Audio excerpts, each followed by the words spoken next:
chers amis internautes, nous nous retrouvons à notre émission Le Puits de la Rencontre. Et cette fois-ci, nous allons poursuivre notre série d'enseignements concernant les mystères de la moisson. La deuxième partie des mystères de la moisson, nous pourrons l'intituler « Comment passer des miettes à l'abondance ». Les mystères de la moisson. Quand Ruth commence dans le champ de Boaz, elle ramasse les miettes, elle ramasse ce qui est tombé, elle est en train de glaner. Et nous voyons que en Israël, c'était une loi pour permettre aux veuves de survivre. La veuve qui n'avait pas de champ, la veuve qui ne pouvait pas cultiver, pouvait, au temps de la moisson, se rendre dans un champ et ramasser les restes, n'est-ce pas, qui tombaient pendant que les moissonneurs procédaient à la moisson des champs. Et donc Ruth entame la moisson par des miettes. Elle est en train de glaner, elle est en train de ramasser des miettes. Comment passer de ces miettes à l'abondance? Nous trouvons certains principes. Il y a d'abord le principe de vouloir prendre soin. Elle a voulu prendre soin de sa belle-mère. Elle a fait pas en pensant à elle d'abord, mais en pensant à prendre soin de sa belle-mère, en pensant prendre soin de l'autre. Et c'est sur cette base qu'elle est sortie pour aller glaner. Et le deuxième principe, c'est le travail. Le serviteur de Boaz a dit, depuis qu'elle est venue ce matin, elle a travaillé jusqu'à cette heure. Elle ne s'est arrêtée que quelques instants. Le deuxième principe, c'est le travail. C'est le travail. Le troisième principe, c'est la grâce et la faveur de Dieu. Parce qu'il y en a qui ont travaillé, mais qui n'ont pas bénéficié de beaucoup de choses. La grâce et la faveur de Dieu. Dieu n'aime pas les paresseux. Dieu n'a pas été paresseux.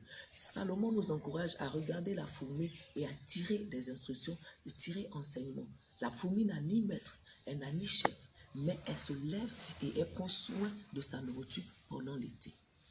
Donc il faut travailler. Intervient le principe de la grâce. On me dira, mais si je bénéficie de la grâce, je n'ai pas besoin de travailler. Non, ce n'est pas de ça qu'il s'agit. Le principe du travail, Dieu a créé le jardin. Il a mis l'homme dans le jardin pour travailler, pour le cultiver. Donc nous devons travailler. Dieu nous encourage à travailler et non pas manger le pain de la paresse. Ruth a travaillé. La grâce et la faveur de Dieu se sont étendues sur elle. Elle a trouvé grâce auprès des serviteurs de Boaz et elle a trouvé grâce auprès de Boaz. Amen. La Bible nous dit que Esther trouvait grâce aux yeux de tous ceux qui la voyaient. Mais elle s'est levée, elle était au palais. Elle n'était pas en train de paresser dans la maison de Mardoché. Elle était au travail.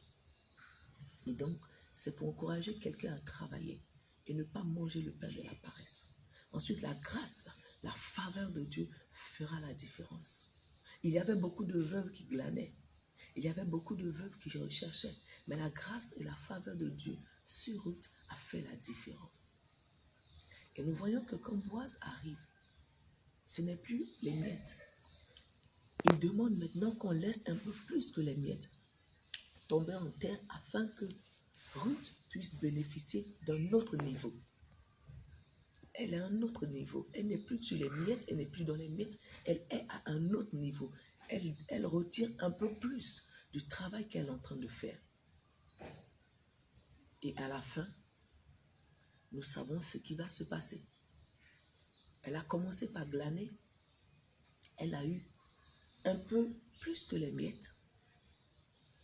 Troisièmement, quand elle se retrouve au pied de Boaz et qu'il se réveille et qu'elle lui dit qu'il a droit de rachat, alors on nous dit qu'avant qu'il ne se sépare, Boaz lui demande d'étendre ce qu'elle utilise pour se couvrir, lui demande d'étendre et il verse encore une autre mesure. On passe à un troisième niveau. Il verse une autre mesure plus abondante. Elle n'a pas eu à glaner, elle n'a pas eu à moissonner ça. C'est le travail des autres. Elle a eu à bénéficier du travail des serviteurs. Alléluia. Donc quand tu marches dans la faveur, quand tu marches dans la grâce de Dieu, il permettra une autre étape qu'on te donne même ce que tu n'as pas moissonné.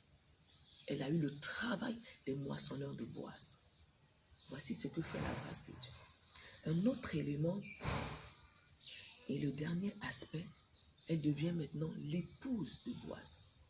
Si elle est l'épouse de Boaz, elle a maintenant toute la plantation. Elle a maintenant toute la moisson. Elle est donc passée des miettes à l'abondance. Elle est passée du stade de celle qui ramassait les restes à celle maintenant qui est propriétaire de toute la moisson. Un autre élément à ajouter, c'est que pour chaque étape, Ruth a eu une parole, Ruth a eu une instruction.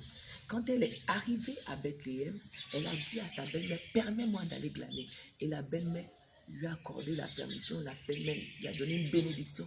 Elle est partie avec cette bénédiction.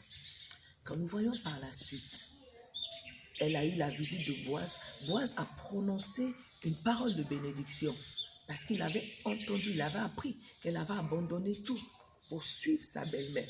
Il a prononcé des paroles de bénédiction. Nous pouvons voir cela dans le livre de Ruth au chapitre 2.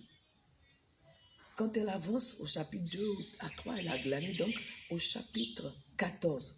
Il lui a dit, approche et mange. Elle a eu une parole, elle a eu une instruction. Elle s'est approchée, elle a mangé, elle s'est rassasiée.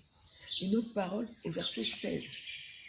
Elle a eu plus que des miettes. Chaque étape, à chaque étape, elle recevait une parole, une instruction.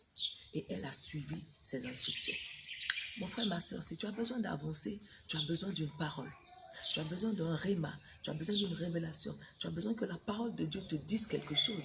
Mais tu as besoin qu'il y ait aussi quelqu'un à côté de toi pour t'expliquer les choses, pour avancer. Si vous vous souvenez de l'eunuque éthiopien, il était dans le char, il lisait la parole d'Ésaïe, mais il ne savait pas ce que ça signifiait. Il a fallu que le Saint-Esprit dépêche Philippe sur le chemin, que Philippe vienne lui expliquer ce qu'il était en train de lire, qu'il comprenne et qu'il décide de faire le choix de se baptiser. Tu as besoin d'une parole. Ruth a eu une parole à chaque étape.